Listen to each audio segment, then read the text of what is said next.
ভাৰত জোড়ো ন্যায় যাত্ৰা চলি আছে।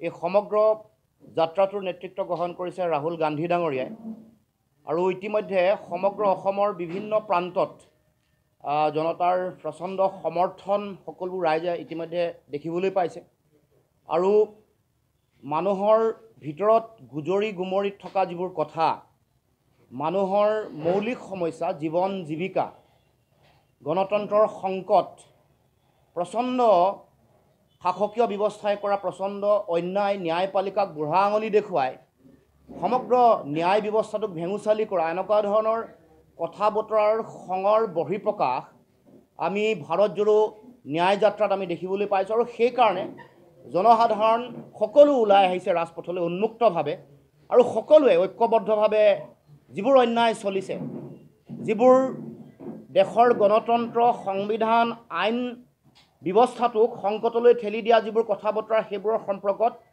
জনসাধাৰণে স্পষ্টভাৱে ৰাহুল গান্ধী ডাঙৰীয়াৰ লগত মত বিনিময় কৰিছে। গতিকে তেনেকুৱা এটা প্ৰেক্ষাপটত যোৱাকালি এটা অতি দুৰ্ভাগ্যজনক, অতি নিন্দনীয় এটা ঘটনা সংঘটিত হ'ল আৰু সেই ঘটনাৰ পাছত অসমত অসম চৰকাৰ আছেনে নাই, অসমৰ মুখ্যমন্ত্ৰী ডাঙৰীয়াই কথাই কথাই যিটো কৈ থাকে তেওঁ কাৰ্যক্ষম মুখ্যমন্ত্ৰী, তাৰ ফুপুলা স্বৰূপটো স্পষ্ট ৰূপত বহিঃপ্ৰকাশ হ'ল। কালি আপোনালোকে সকলোৱে জানে এই চতিয়া জামুগুৰি এই অঞ্চলত কেনেকৈ তেওঁলোকৰ ভেৰণীয়া গুণ্ডা বাহিনীয়ে শ্লোগান দি শিলগুটি বৰ্ষণ কৰিলে, ৰাহুল গান্ধী ডাঙৰীয়াক আক্ৰমণ কৰিলে। কংগ্ৰেছ দলৰ ৰাজ্যিক সভাপতি ভূপেন বৰা ডাঙৰীয়া বেয়াকৈ আঘাতপ্ৰাপ্ত হ'ল। নাকেৰে তেওঁ ইতিমধ্যে আপোনালোকে সকলোৱে দেখিছে যে তেজ নিগৰি ওলোৱা সমগ্ৰ অসমৰ ৰাইজে দেখিবলৈ পাইছে। গতিকে এই যিটো আক্ৰমণ, এই আক্ৰমণৰ যোগেদি এইটো আচলতে ভাৰতবৰ্ষৰ আটাইতকৈ ডাঙৰ বিৰোধী ৰাজনৈতিক দল কংগ্ৰেছ দলৰ নেতা ৰাহুল গান্ধীক আক্ৰমণ কৰা নহয়, এইটো আচলতে সমগ্ৰ দেশৰ গণতান্ত্ৰিক বিধি ব্যৱস্থাক আক্ৰমণ। এই আক্ৰমণ দেশৰ সংবিধানৰ ওপৰত আক্ৰমণ। এই আক্ৰমণ অসমৰ সংস্কৃতি, ভাৰতীয় সংস্কৃতিৰ ওপৰত আক্ৰমণ। আৰু সেইকাৰণে যি অসমৰ নাম সাধাৰণতে অতিথি পৰায়ণতাৰ কাৰণে জানে, যি অসমক সাধাৰণতে সাংস্কৃতিকভাৱে চহকী শক্তিশালী এটা জাতিসত্তা বুলি জানে, যিটো জাতীয় কৃষ্টি সংস্কৃতিৰ আধাৰ ৰূপৰেখা তৈয়াৰ কৰিছিল মহাপুৰুষ শ্ৰীমন্ত শংকৰদেৱ মাধৱদেৱে, যাৰ লগত অসমৰ সাতাম পুৰুষীয়া ঐক্য সমন্বয় সম্প্ৰীতিৰ বৰ ভেটি জড়িত হৈ আছে, সাংস্কৃতিক শক্তিশালী ভেটি জড়িত হৈ আছে, সেই তেনেকুৱা এখন অসমত কালি আমি দেখিবলৈ পাইছোঁ যে মুখ্যমন্ত্ৰীৰ উচতনিত বিগত সময়ছোৱাত উচতনিমূলক বিভিন্ন ধৰণৰ কথা বতৰা কৈছে। সদায় নিত্য নতুন তেওঁ সংবাদমেল আয়োজন কৰিছে, বিভিন্ন ধৰণৰ কথা বতৰা আমি কোৱা দেখিবলৈ পাইছোঁ। আৰু কালি শেহতীয়াকৈ বিভিন্ন ধৰণৰ শ্লোগান দি কিছু ব্যক্তিয়ে আক্ৰমণ কৰিছে আৰু তেওঁলোকে এই গোটেই যাত্ৰাটোক বাধা দিবলৈ উঠি পৰি লাগিছে। গতিকে আমি এই ঘটনাৰ আমি তীব্ৰ গৰিহণা দিছোঁ আৰু আমি ক'ব খোজোঁ যে এয়া অসমৰ মুখ্যমন্ত্ৰীৰ চূড়ান্ত ব্যৰ্থতা, তেওঁৰ অদক্ষতাৰ শক্তিশালী আৰু উন্মুক্ত বহিঃপ্ৰকাশ।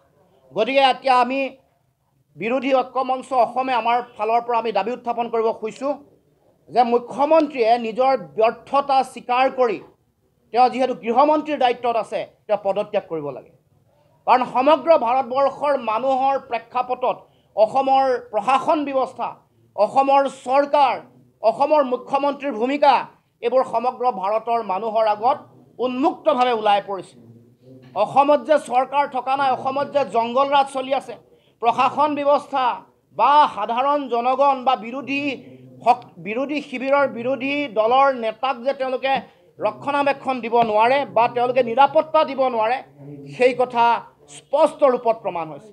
গতিকে আমি আজি এই সংবাদমেলৰ যোগেদি মুখ্যমন্ত্ৰীক আহ্বান জনাব খুজিছোঁ যে আপুনি আপোনাৰ ব্যৰ্থতা স্বীকাৰ কৰি পদত্যাগ কৰক। ইতিমধ্যে ইয়াৰ লগত জড়িত হৈ থকা যিসকল ব্যক্তি আপোনালোকে দেখিছে, মুকলি আকাশত ঘূৰা মেলা কৰিছে, তেওঁলোকে বিভিন্ন ধৰণৰ ভাওনাৰ আখৰাত কালি অংশগ্ৰহণ কৰিছে, ফটো প্ৰকাশ হৈছে, ভিডিঅ'ত কোন মানুহ ধৰা পৰিছে, সেই মানুহৰ লগত জড়িত হৈ থকা শক্তিশালী নেতা কোন, তেওঁলোকৰ মাষ্টাৰ মাইণ্ড কোন, এইবোৰ কথা সহজে অনুমেয় ফটোৱে ভিডিঅ'য়ে সেই কথা শক্তিশালী ৰূপত প্ৰকাশ কৰিছে।